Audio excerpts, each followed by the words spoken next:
Hola, mi nombre es Jorge Tapia González y a continuación en este video abordaré el tema de lo que es la lógica de la inferencia estadística, esperando que sea de su agrado. En estadística se conoce como muestreo a la técnica para la selección de una muestra a partir de una población. La muestra puede definirse como una porción de la población que al menos teóricamente contiene las mismas características que se desean estudiar en la población. Los tipos de muestreo son muestreo no probabilístico, muestreo probabilístico, muestreo aleatorio simple y muestreo aleatorio estratificado. El muestreo no probabilístico no emplea la extracción aleatoria, debido a lo cual no reúne las características antes mencionadas, es decir, todas las muestras posibles de tamaño n, donde n es el tamaño de la muestra, que pueden elegirse de una población de tamaño n mayúscula, donde n mayúscula es el tamaño de la población, tienen diferente probabilidad de ser seleccionadas. Las clases de muestreo no probabilístico son muestreo por cuotas y muestreo intencional. El muestreo por cuotas consiste en clasificar a la población en subgrupos o cuotas según ciertas características. Para seleccionar a la muestra se eligen conforme al criterio del investigador los miembros que sean más representativos o típicos de acuerdo con el objetivo del estudio. Con este procedimiento se intenta tener representatividad de la población estudiada. Sin embargo, posee el defecto de que la información compilada solo es válida para la muestra. El muestreo intencional es otra forma de selección no probabilística en la que se busca que la muestra sea representativa de la población de donde se obtiene. Pero la posible representatividad depende del criterio particular de quien la elige. A diferencia del muestreo no probabilístico, en el probabilístico las unidades de observación se seleccionan de una forma aleatoria, de tal manera que la oportunidad de elegir un miembro de la población es igual para cada uno de ellos. Muestreo aleatorio simple. Este tipo de muestreo requiere la identificación clara y precisa de cada uno de los elementos que componen la población, con la finalidad de que sean numerados de 1 a n. La selección de los miembros que constituirán la muestra debe ser al azar. Muestreo aleatorio estratificado. El muestreo estratificado se fundamenta conceptualmente en la suposición de la existencia de estratos en la población que, aunque marcadamente diferentes entre sí, tienen una gran homogeneidad entre los miembros que la componen. La estratificación puede realizarse de acuerdo con tantas variables como sea posible y sean pertinentes. Distribución muestral. En la distribución muestral se estudia el comportamiento de los estadísticos de las muestras. Distribución muestral de medias. Cuando se calcula la media para todas las muestras posibles, se obtiene la distribución muestral de medias. Similarmente, es posible calcular la distribución muestral de diferencias de medias, esto es, una distribución de frecuencias en un gran número de diferencias entre medias muestrales aleatorias que se han extraído de una población dada. Supongamos que tenemos una población de 5 niños autistas, a los cuales se les mide el número de conductas autodestructivas durante 2 horas de registros, obteniéndose los siguientes resultados: 10, 12, 14, 16 y 18. La media, variancia y desviación estándar de las conductas autodestructivas en la población son. Para calcular la media utilizaremos la siguiente fórmula. Sustituyendo valores nos arroja que nuestra media es de 14. Para calcular la varianza tenemos la siguiente fórmula. Al sustituir nuestros datos tenemos que nuestra varianza es de 8 y de esta manera podemos calcular nuestra desviación estándar, que nos arroja el resultado de 2.83. El número de muestras posibles que pueden extraerse de esa población de 5 niños autistas depende de si el muestreo se efectúa con o sin reemplazo. En nuestro ejemplo lo haremos con reemplazo. Así pues, el número de muestras posibles de tamaño n será igual a 2. Se obtiene con la siguiente fórmula,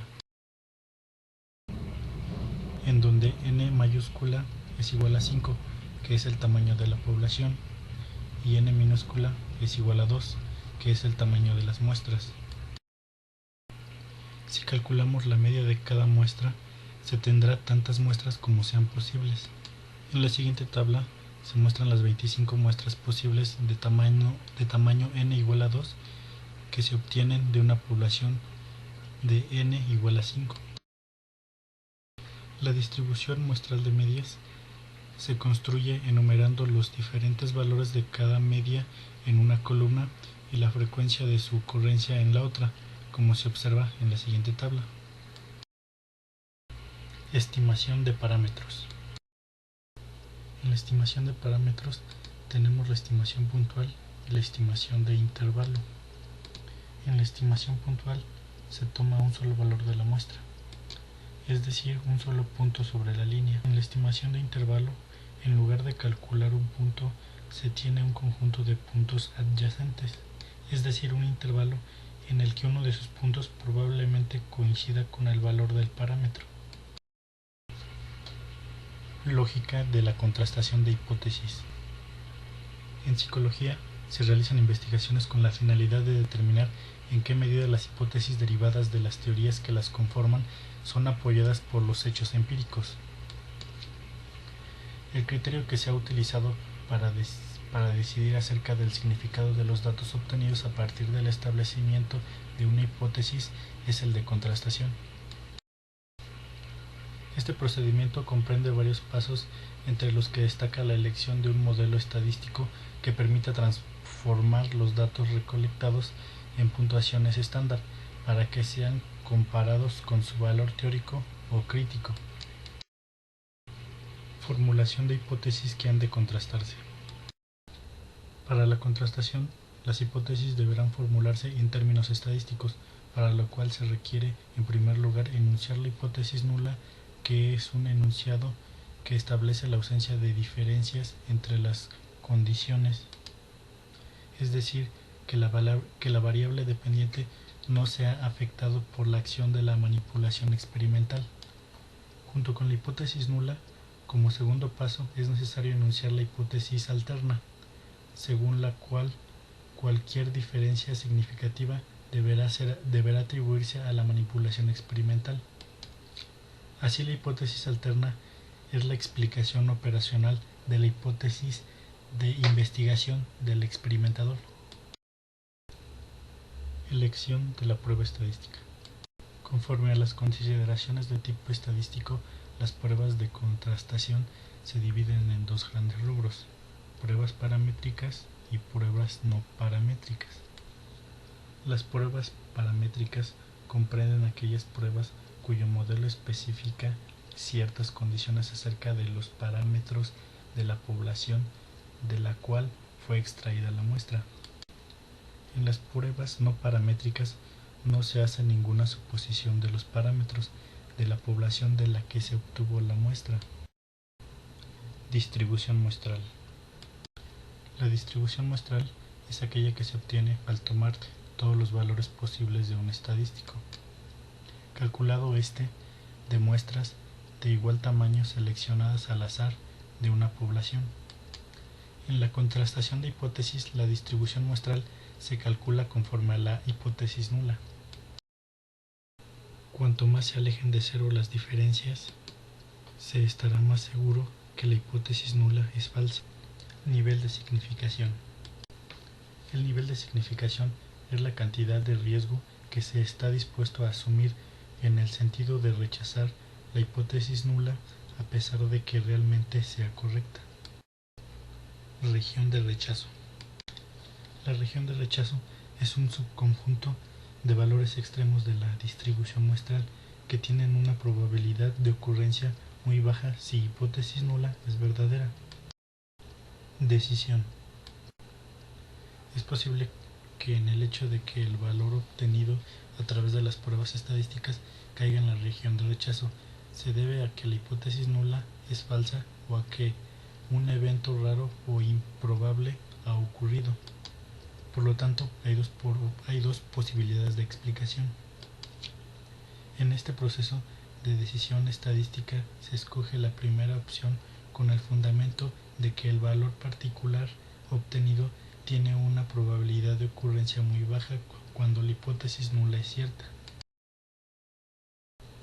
Tipos de error. La probabilidad de cometer el error tipo 1 está dada por el valor particular que toma A. Puede suceder, por ejemplo, que el valor de la diferencia observada de los minutos, a pesar de que su probabilidad de ocurrencia conforme a la hipótesis nula es muy baja, realmente pertenezca a una distribución muestral de la hipótesis nula. La forma de reducir la probabilidad de cometer este tipo de error es adoptar un criterio más estricto, reduciendo la región de rechazo, es decir, tomar un valor más pequeño de A. Al reducir la probabilidad de cometer un error de tipo 1, se aumenta la probabilidad de decidir que no hay diferencias entre las condiciones cuando realmente sí las hay, que sería un error de tipo 2, ya que entre ambos tipos de errores existe una relación inversa.